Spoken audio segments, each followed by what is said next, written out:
bienvenue dans le Culture Mag, le meilleur endroit pour savoir ce qui se passe ici et là sur la scène des arts. Au sommaire aujourd'hui, Lou Reed, mort à 71 ans, nous lui rendrons un hommage à notre façon. Et puis nous irons ensuite plonger en Israël dans la mer Rouge pour le concours mondial de photos sous-marines. Et puis enfin, nous irons en France faire le point sur la FIAC. La foire d'art contemporain a fait la part belle au Moyen-Orient. Nous verrons comment et pourquoi.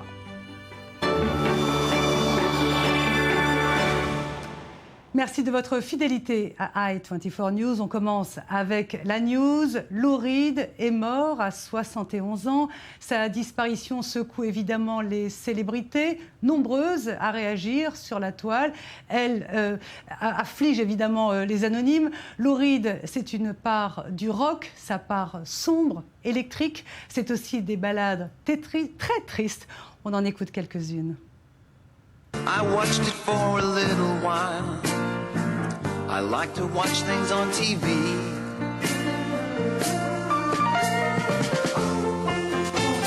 Then I guess she had to crash. Valium would have helped that patch. She said, hey babe, take a walk on the wild side. I said, hey honey, take a walk on the wild side. And the colored girls say, do do do do do do do do do do do do. Fils d'un comptable de Brooklyn dans une famille juive, il était provocateur, bisexuel, pas vraiment attaché à ses origines. Par exemple, Lou Reed, pendant ses années punk, s'amusait à se déguiser en Asie. C'était un personnage trouble qui a marqué plusieurs générations, très attachant. Son portrait avec David Gomba. L'icône rock Lou Reed s'est éteinte à l'âge de 71 ans. En 1964, il forme à New York les Velvet Underground avec John Cale.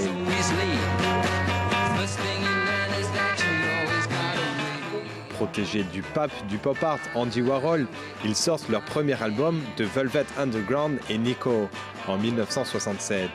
Sa célèbre pochette, la banane de Warhol, a rendu cet album reconnaissable en un seul coup d'œil.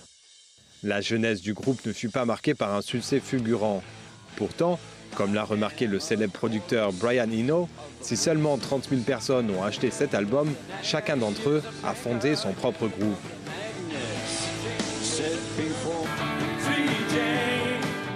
Après la séparation de Velvet Underground, 3 ans et 4 albums plus tard, Lou Reed s'engage dans une carrière solo.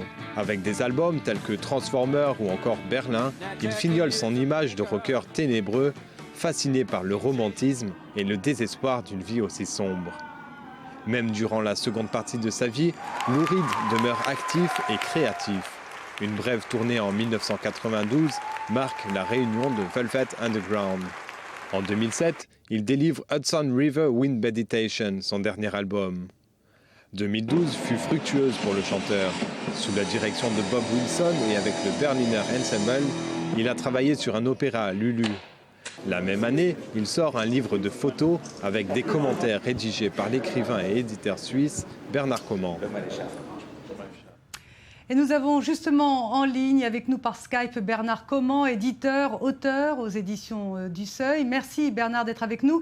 Vous avez avec Lou Reed fait 2 livres, pas le Lou Reed Sex and Drug évidemment de ces dernières années. Comment c'était de travailler avec lui ? C'était intense, toujours. C'était beau. C'était juste un formidable cadeau de la vie de le rencontrer, de devenir son ami et de partager effectivement une intimité moins tapageuse, vous avez raison, que celle des années 60 et 70, mais qui était toujours belle, quoi. Je veux dire, tous les moments devenaient magnifiques avec lui. Même quand on s'ennuyait dans une loge en attendant un concert ou une émission, il avait des moments drôles, il était percutant, il avait toujours un regard sur la vie parce que c'était pour moi un cueilleur d'instants. Il était toujours attentif parce qu'il savait que la vie sert ces moments poétiques à des moments inattendus et qu'il faut être attentif, il faut avoir un regard, une écoute. Et il était en éveil, il était incroyablement vivant et il le reste. Merci. Bernard, vous avez publié en 2012 un magnifique album de photos, des photos de Lou Reed. Le titre, c'était Rime. C'était une expérience éditoriale très forte, non ? C'était un travail très intense.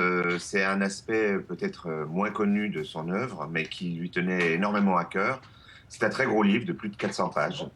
Et je peux dire que ça a été pour lui le dernier grand plaisir de sa vie. Et une autre expérience éditoriale très forte, vous avez fait avec lui le livre Traverser le feu chez Fiction et compagnie, votre maison d'édition. Et là, vous avez repris toutes les paroles de ses chansons. Pourquoi ? Comme toujours, et comme tout le monde, je pense, on écoute beaucoup la musique, un peu moins les paroles. Et quand je me suis plongé dans les textes de Lou Reed, j'ai découvert un extraordinaire poète. Pour moi, le plus grand poète contemporain. Transformer est sans doute l'album le plus connu, mais vous avez aussi des albums comme Songs for Drella, qui est l'ensemble de chansons et de textes écrits autour d'Andy Warhol, ou alors vous avez, et évidemment ce disque prend aujourd'hui une tonalité toute particulière, un disque comme Magic and Loss, qui est un ensemble de chansons qui évoquent les deuils qui ont marqué les années 80 avec le sida, avec le cancer. Il demeure à la fois un très grand musicien, mais aussi un très grand écrivain, un très grand poète. C'est vrai qu'à mes yeux et aux yeux d'un certain nombre de connaisseurs, je pense que c'est la poésie contemporaine portée à son plus haut point. Merci beaucoup Bernard. Comment ?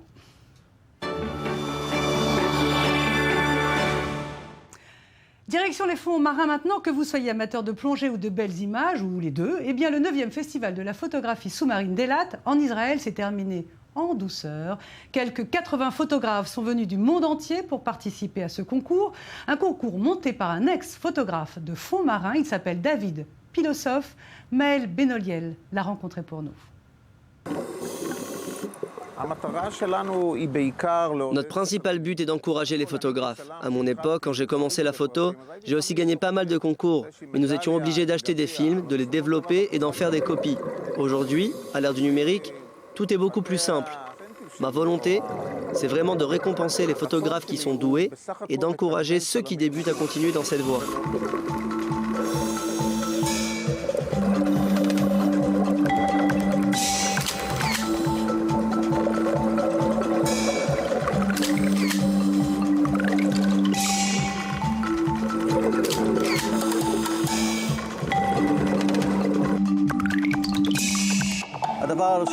La principale chose que les juges attendent, c'est que l'on nous surprenne.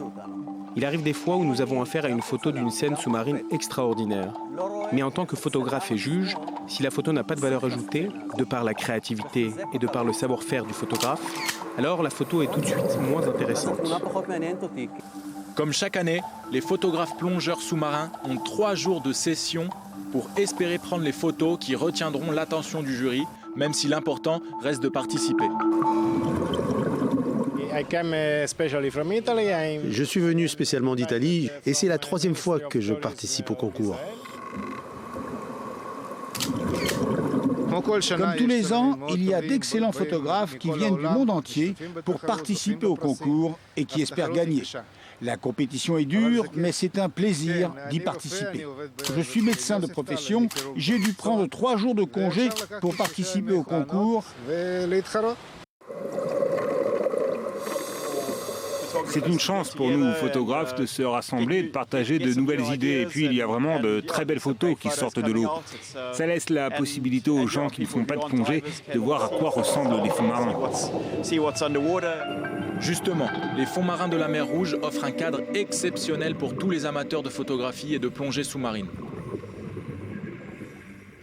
Et le gagnant de cette 9e édition du concours de photos sous-marine s'appelle Marc Poller, 33 ans. C'est sa 2e victoire. Il a gagné le prix avec ses images magnifiques. Il empoche un chèque de 10 000 $.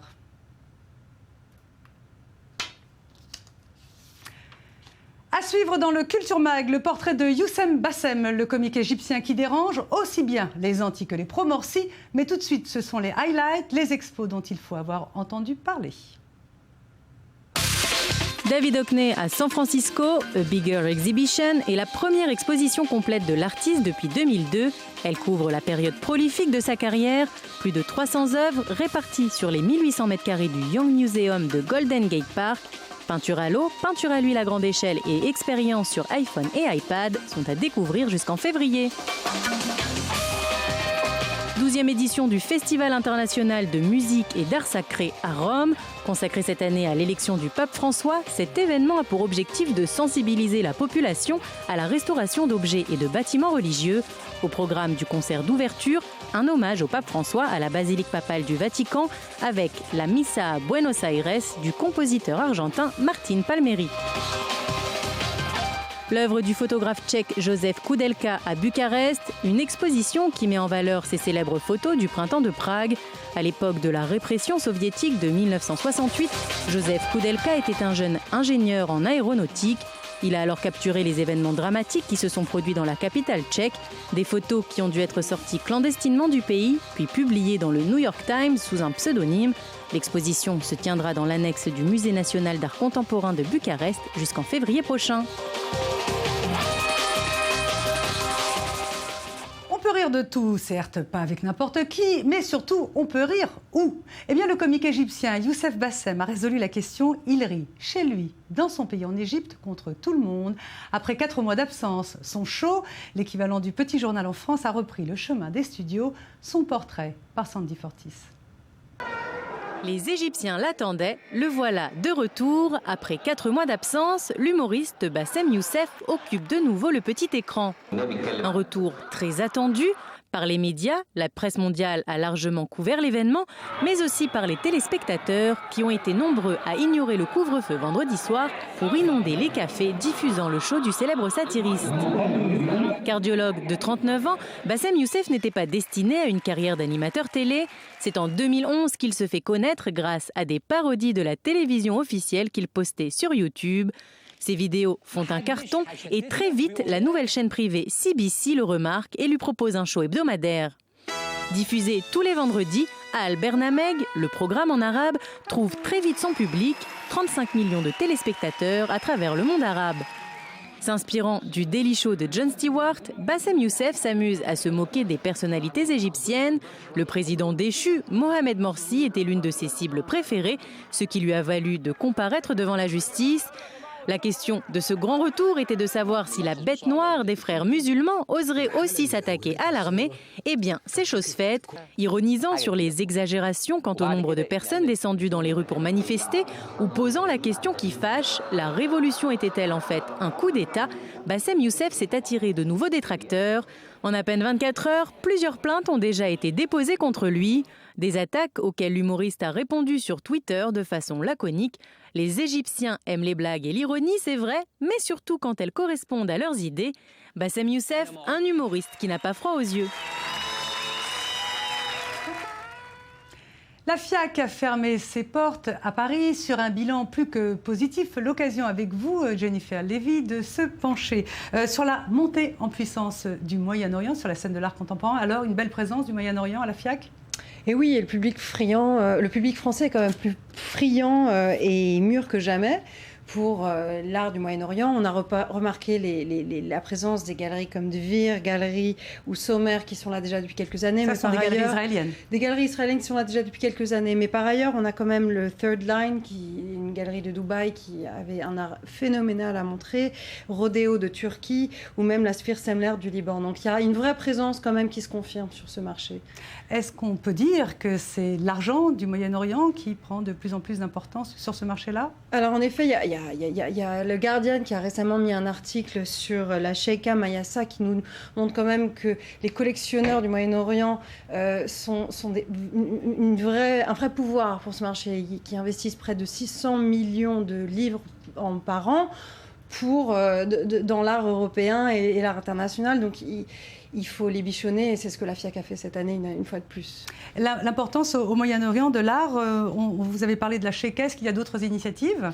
Il y a des initiatives inverses où quand même on peut remarquer qu'ils ont acheté des musées. On fait juste référence très vite fait au Saadiyat Island qui est en projet de construction pour 2020. Il y a le Guggenheim et le Louvre qui en font partie.